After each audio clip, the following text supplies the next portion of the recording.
Braves are the hot topic of discussion today as Alex Anthopoulos at the GM meetings out in Scottsdale, Arizona, had a ton of nuggets for us when he met with the media, which I don't know if you saw this, Alex, but apparently there's a virus going around, so they got cut short. So we're not going to get any more nuggets, but we have a ton to talk about. Obviously, we just talked about Ron Washington. I'm going to say something here really disgusting that I'm going to hate myself for saying, but this news really came out of left field.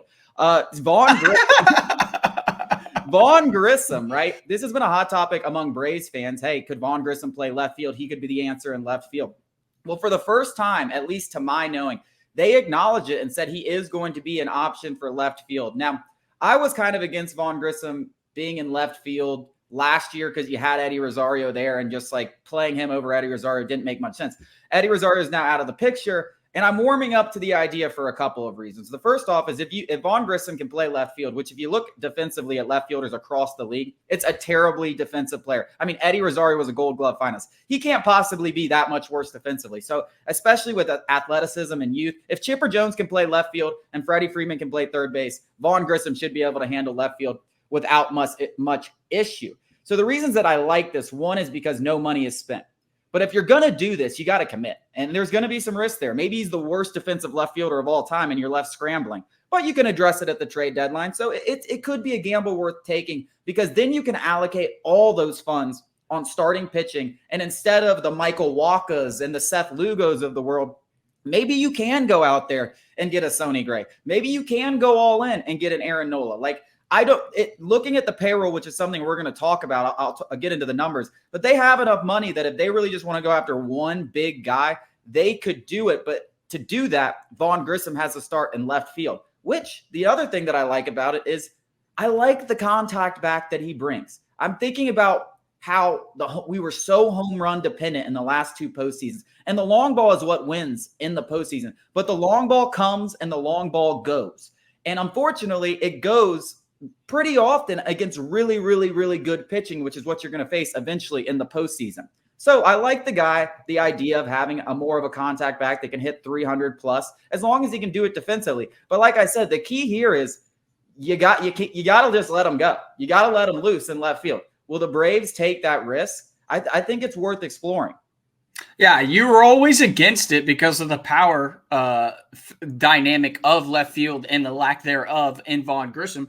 You harped on that religiously, and I just kept mentioning, like, this lineup is so powerful that it's okay that you give up a little bit in left field for a little bit of contact. In fact, you may want something like that, as you just pointed out, that this lineup is so power home run driven that maybe a little contact here and there, Vaughn Grissom, Michael Harris, could be good for this lineup. And I totally agree that, if you can find a starter for pennies on the dollar, which is what Vaughn Grissom will cost the Braves, while allocating those funds, still spending those funds, but allocating them there, and maybe a more, valuable, let's call a spade, a starting pitcher, a number 3 is much more valuable than a good left fielder, which is what, outside of maybe Cody Bellinger, you'd much rather have that starting pitcher who's a bona fide stud than spend that money in left field, or at least split them. And I think that it's going to show up more in October than it might in the regular season, which is all I've been harping on. That's all you've been harping on. And it's clear that Alex Anthopoulos has, he is making it aware to the public, to the media, that he knows, everything that we do now is to build for October. It's not about winning in the regular season, because as I've said time and time again, that this team, as currently constructed, with Max as the rotation, as the bullpen goes, without a left fielder, this is an NL East championship caliber team. Close to 100 wins, 90 plus wins easily. That shouldn't be the worry anymore. The worry is past the regular season. And I think that Alex Anthopoulos recognizes that maybe we do give up a little bit in terms of WAR in left field with Vaughn Grissom, but now we can allocate those funds to, say, the starting rotation, or who knows, maybe, just a closer. Let's just go get a closer, knock everybody down in the bullpen. Raciel Iglesias and AJ Minna are your setup guys,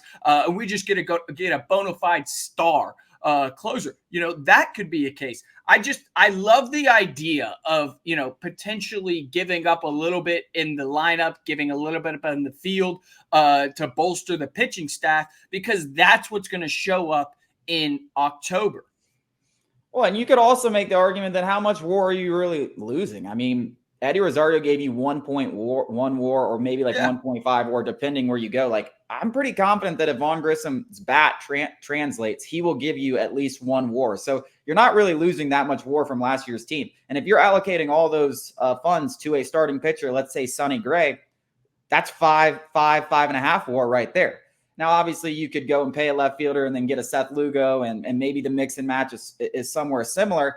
But then again, are you as good in October with Seth Lugo being your number 3, or Sonny Gray being your number 3, or Aaron Nola being your number 3? And I don't know if the Braves can get into the Gray and Nola sweepstakes, but the only opportunity that they have to get there is if Vaughn Grissom is in left field. Everything Alex Anthopoulos has done to this point makes sense on a dollars and cents level. How does every single cent I allocate to this payroll translate in WAR?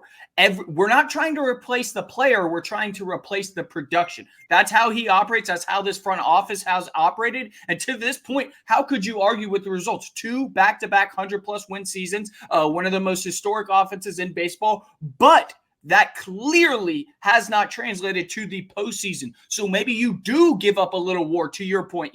If you split funds between the rotation and left field, you could probably get a little bit more WAR. Maybe, I don't have anything in front of me, but let's just say, for argument's sake, you get a little bit more that way if you split the funds. But how is that going to translate in October? No, you want a top-of-the-line guy, whether it be in the bullpen, whether it be a very good starting pitcher behind Max Fried and Spencer Strider. It might not result in WAR in the regular season, but it would certainly benefit you in the long run in October. That's what everything, and I think that's what he's doing. I have no doubt that Alex Anthopoulos he's a much smarter individual than you, I, and everybody in Braves country, any writer on the beat, everybody. He realizes his faults. I mean, he's the one who put together this magical team with this wide open window. Speak for yourself. I said, speak for yourself. But I think that he recognizes the fact that, regular season success does not translate to postseason success. And the way that we've been operating, which is on a dollar to cents, and how that translates to WAR, is not working in October. I think he recognizes it, and he's changing that. And I think that this could be a step toward that. Yeah, well, that actually brings us to the next topic that we're going to talk in the next segment. He addressed those questions about the postseason disappointments and how he's going to maneuver this offseason. And he said exactly what you said. He is going to think about it differently, and we are going to discuss it.